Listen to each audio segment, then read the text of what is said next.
Well, I'm glad we started with an easy question. I think, first of all, we are at the beginning of this regional war.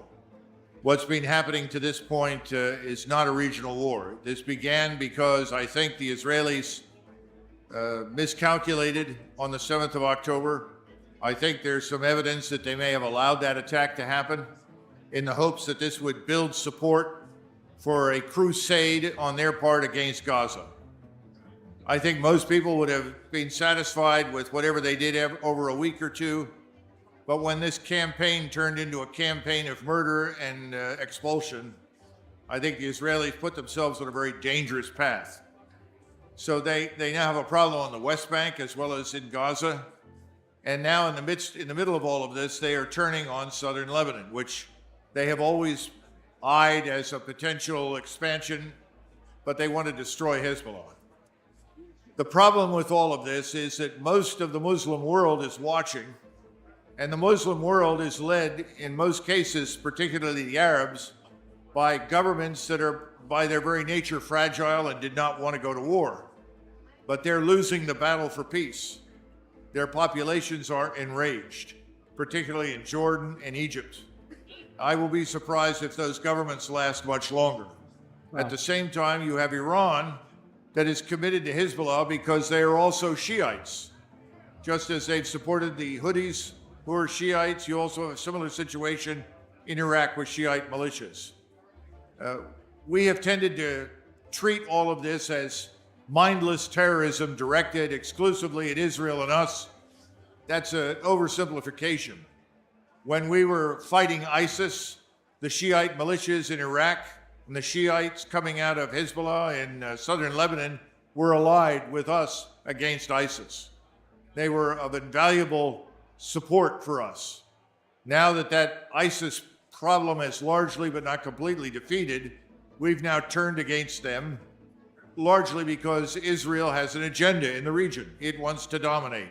It's not enough to be a powerful and influential nation. They have decided that they want to settle all accounts with all potential adversaries. That's a very dangerous thing to do, and I think the path is now suicidal. But Israel thinks that as long as it has unconditional support from us, that they can do anything. The problem with unconditional support from us is that our resources really are limited. We don't have limitless numbers of ships and soldiers, limitless missiles, and Iran is not alone. Iran is backed by Russia and China. You're talking about disrupting the flow of oil and natural gas out of the Persian Gulf, potentially. Talking about destroying Iran, which is a nation that other countries want to do business with. It's very dangerous. How do you, so it's interesting analysis. There's kind of two arguments to be made. One of them is that Israel has no choice. I'll get you a bottle of water. Can I have one bottle, please? That's one of them. Hey, thanks. So he says you have two theories, and both of them, are worth considering. One of them is that Israel has no choice but to do what they did in Lebanon, considering Hezbollah involved themselves in the war in Gaza. So that's one argument. And then you've got the other argument, which is Israel want to expand potentially their territory, and you've got the disputed territory up in South Lebanon.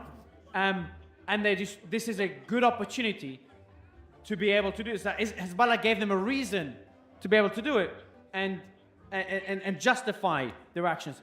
Which one do you think is more likely? Do you think they genuinely just want to wipe out Hezbollah, which is bombing their territory, or is it a part of a more sinister plan?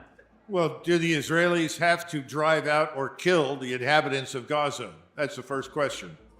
If they think they do, I don't think they do. I don't support campaigns of mass murder and expulsion. In other words, if there were 2 million Jews living in Gaza and the population in Palestine wanted to drive them out or kill them, I would oppose it. Do you understand? Yes. Yeah. I think we live in a world today where there is enough wealth, enough power distributed across the globe that we can find solutions without mass murder and expulsion. Now, the Israelis are saying they may have killed 39,000 people. I've seen figures 189,000 dead or larger. Right now, no one is telling the truth in the region about anything. So if you think the Israelis are going to tell you how many casualties they've had, how many losses they've sustained, how many people, men, women, and children they've killed, they're not going to volunteer that information. What I'm telling you is that the problem here is Gaza. And that's why Hezbollah has engaged against Israel. Said we're engaging the Israelis because they're murdering Muslim and Christian Arabs in Gaza. That's the argument. Now, Hezbollah did not exist until the Israelis occupied southern Lebanon in 1982. That occupation ended after 18 plus years, and Hezbollah rose from the ashes. Initially, when the Israelis went into southern Lebanon, you go back to 1982, they were welcomed by the Shiites because they were tired of the corruption, the chaos, and the disorder in northern Lebanon. Well, now everything has southern changed. Lebanon. No, northern. this is when the Shiites in the south were upset over the chaos and destruction in northern Lebanon. That's why they welcomed the Israelis. The Israelis wore out their welcome and suddenly turned people who were predisposed to cooperate with them into enemies. That enemy has grown into Hezbollah. Now, they tried to go in there in 2006. They weren't prepared for what they encountered, and it did not go well. At that point, you could have made a decision. How do we diffuse this issue with Hezbollah? I don't think they were interested in diffusing it. They sat down and said, we have to annihilate it. And so I think you're in a war of annihilation against Hezbollah. You're in a war of annihilation against Gaza. And ultimately, eventually, a war of annihilation against the West Bank Arabs. That's what's unfolding. That's the problem. And the rest of the region is now unhinged. The rest of the region will not tolerate this. Then what do you think Iran will do? Because they seem their biggest proxy was just destroyed. Whether you're supportive of Israel's war against Israel, I think the way they've targeted, they've calculated the entire strategy of how they decimated their communication network, the way they've done it, created paranoia, got the commanders to meet, killed all the commanders, killed the entire command line, the successors, and obviously killed the leader. Hezbollah's being, fair to say, being wiped out right now, be completely destroyed. You really believe that? Do you just, okay, I'd love your take. So you think Hezbollah still has a lot of capacity? Absolutely. Yeah. Okay. What happens when you remove a CEO from the corporation? You get a new one. You know, Israel has been assassinating people for years all across the region. What happens when you assassinate one leader? You get a new leader. Hezbollah is very well organized, highly networked, has lots of people in it who are very competent fighters. They are currently being reinforced from across the region by Arabs as far south as Yemen, as well as from Iraq and Syria, who are pouring in to reinforce and support Hezbollah. Hezbollah is not destroyed. Hezbollah is not finished, not by a long shot. And Israel, if it now goes in on the ground, somebody told me earlier today that they have. Seems about to, and they've started to amass. So troops are starting to amass not only tanks and troops right at the border. So Yeah, well, once they go in, they are going to march into a hornet's nest. How many times have we bombarded enemies from the air with missile and bombs and so forth, only to discover that the enemy was not destroyed, the enemy was not dead? Absolutely not. We went through this in World War II, we went through it in Korea, we went through it in Vietnam, we even saw it in Iraq in 1990 and 91. So I would be very careful not to interpret explosions on the television as evidence for victory. I don't think that's the case at all. The other thing is that you're asking, what will Iran do? It's going to wait for this 5-day period of mourning to end before it does anything.